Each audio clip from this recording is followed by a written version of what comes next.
আসসালামু আলাইকুম এভরিওয়ান, সবাই কেমন আছেন? আশা করছি আল্লাহর রহমতে সবাই ভালো আছেন। আজকে আমি আপনাদের সাথে মক্কার একটা ঘটনা শেয়ার করব। যে ঘটনাটা শুনে হয়তো অনেকেই ভয় পেতে পারেন, তবে আগেই বলে দিচ্ছি ভয়ের কিছু নেই। তো এই মুহূর্তে যে জায়গাটা দেখছেন এটা হচ্ছে মধু সিটি। যারা আটিবসিলা গিয়েছেন তারা তো চিনবেন, মধু সিটিতে গ্রিন ভ্যালি নামে একটা রেস্টুরেন্ট আছে, ওই রেস্টুরেন্টটা। তো যাই হোক, আমি মূল কাহিনীটি আপনাদের সাথে শেয়ার করছি। তো আমরা কিভাবে মক্কায় গিয়ে সাক্ষাৎ জিনের দর্শন পেয়েছিলাম সেটাই আজকে আপনাদের সাথে শেয়ার করব। তো মক্কায় যখনই ৫ ওয়াক্ত নামাজ পড়া হতো, তো এমনিতে অনেক বেশি আওয়াজ, চিল্লাচিল্লি, কান্নাকাটি তো চলতোই বাচ্চাদের, সেই সাথে বড়দের চিল্লাচিল্লি চলতো। যেহেতু এত বড় এরিয়া, লাখ লাখ মানুষ থাকতো, তো তখন কিছুই টের পেতাম না। যখন নামাজের সময় হতো তখন কিন্তু সবাই একদম চুপ হয়ে থাকতো। তো নামাজের টাইমটাতে দেখতাম যে বাচ্চারা প্রচুর পরিমাণে কান্নাকাটি শুরু করে দিত, এই ডান দিকে, বাম দিকে বা দূর থেকেও প্রচুর কান্নাকাটি। তো কিছু শব্দ আসতো যে অন্যরকম একটু। তো তারপরে সেটা আমরা বুঝি নাই। বুঝতে পেরেছি যে বাচ্চারা এই কান্নাকাটি করছে। আর নামাজের সময় জিন বাচ্চাদেরকে একটু ডিস্টার্ব করে বেশি, এটাই বুঝতাম যে জিন বাচ্চাদেরকে ডিস্টার্ব করছে, যে কারণে আম, বাচ্চারা কান্নাকাটি করতো বেশি। তো এরকম একদিন দেখা গিয়েছে ৫ দিন কি ৬ দিন, মানে ২ দিন আগেই, মক্কা থেকে চলে যাওয়ার ২ দিন আগে মাত্র আম, আমি মক্কাতে দোয়া করছিলাম আল্লাহ রাব্বুল আলামিনের কাছে। তো ওখানে অনেক সুন্দর সুন্দর মহিলা ছিল, যারা পাকিস্তান থেকে, ইন্ডিয়া থেকে, আর সুন্দর ইরাক, ইরান থেকে গিয়েছিল, ফর্সা, সুন্দর। তো তখন আমি মুখ ঢাকতাম না, মানে মুখ খুলে থাকতো আমার। তো ওই ফর্সা মহিলাদের দিকে দেখে আমার খুব কষ্ট হতো যে আমি এরকম কেন, আমি এত শ্যামলা কেন, বা কষ্ট হতো। ওখানে যাওয়ার পরে গায়ের রংটা একদম কালো হয়ে গিয়েছিল। তো এই যে পরের দিনই ঘটনা আমি বলছি আপনাকে, আমরা যখন নামাজ পড়ছিলাম মাগরিবের নামাজ, তো আমি জানতাম না যে মক্কা শরীফে যে জিন আছে। আমি ভাবতাম যে এটা একটা পবিত্র স্থান, এখানে আবার জিন মানে দূরে থাকবে, এটা আমার ধারণা ছিল। বাট ওখানে যে জিনের আড়ত সেটা আমি গিয়ে বুঝেছি। তো আমরা মাগরিবের টাইমে যখন নামাজ পড়ছিলাম, আমি, আমার মেয়ে, আমার আম্মু, তো আমার মেয়েটা ঘুমিয়েছিল। তখন এই অ্যাজ ইউজুয়াল নামাজের সময় বাচ্চারা কান্নাকাটি করছিল। তো এর মধ্যে একজন খুব জোরে চিৎকার করছিল। আমার কাছে মনে হয়েছে যে বাচ্চাদেরকে মানে কান্না থামানোর জন্য অনেক সময় বড়রাও কিন্তু ঢং করে, বাচ্চাদের মতো কান্না করে। তো আমি ভাবছিলাম যে ওই রকম একটা কিছু। বাট আওয়াজগুলো না আস্তে আস্তে অনেক বেশি প্রকট হচ্ছিল, এতই প্রকট যে কান ফেটে যাচ্ছিল। তো আমি মনে মনে ভাবলাম যে কত বেয়াদ্দপ মহিলাটা।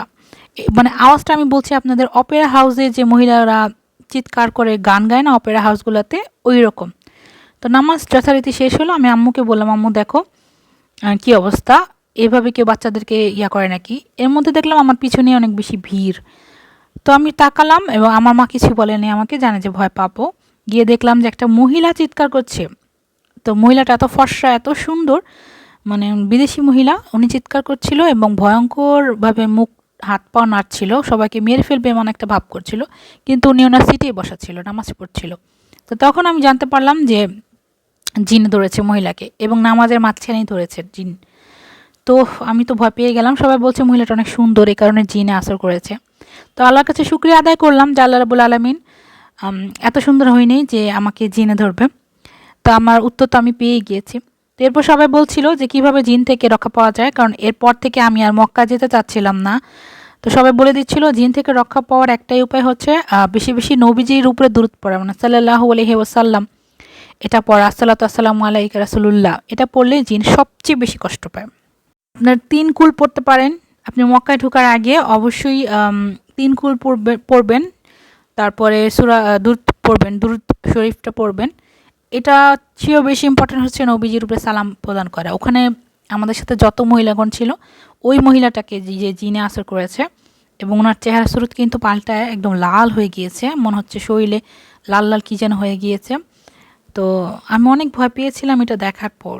আমি ভাবছিলাম যে ওই মহিলার জায়গায় যদি আজকে আমি হতাম, তো আমার পরিবারের মানুষের অবস্থা কী হতো, ওনারা কী, মানে এটাই আমি চিন্তা করছিলাম আমার মেয়ের অবস্থাটা কী হতো। তো আল্লাহ রাব্বুল আলামিন সবাইকে রহম করুক। তো সবাই মিলে সেখানে রাসূলুল্লাহ সাল্লাল্লাহু আলাইহি ওয়াসাল্লামের উপর দুধ পড়ছিল অনেক বেশি করে। তো এইটা পড়লে আপনার আর কোনো চিন্তা নেই। তো ওখানে যদি যান আপনারা, ওখানে কিন্তু সবচেয়ে বেশি জিনের আসর থাকে। এটা শুনতে অবাক লাগতে পারে, বাট কথা এটাই সঠিক। এরপরে আমরা আরও দেখেছি, এরকম অনেক কিছু দেখেছি।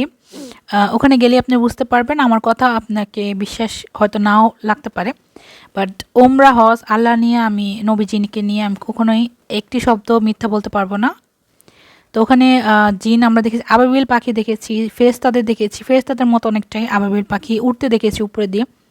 তো আমরা যখন টিভিতে দেখতাম বা ইউটিউবে দেখেছি, আমরা বিশ্বাস করতাম না। তো আপনি ওখানে গেলেই বুঝতে পারবেন যে আসল কাহিনীটা কী। তো যখন তাওয়াফের সময় আপনি দেখবেন অনেক সময় জিন কিন্তু তাওয়াফ করে চিৎকার করছে, উল্টাপুল্টাভাবে চিৎকার করে। মানে আমাদের এখানে অনেক সময় দুষ্টু বাচ্চা ছেলেরা যেভাবে উল্টাপুল্টা চিৎকার করে, মানে খুবই অশোভনীয়ভাবে চিৎকার করছে, শুনলে বোঝাই যাচ্ছে যে এটা কোনো মানুষের কাণ্ড না। তো ভয় পাবেন না, ইনশাল্লাহ সব ঠিক হয়ে যাবে।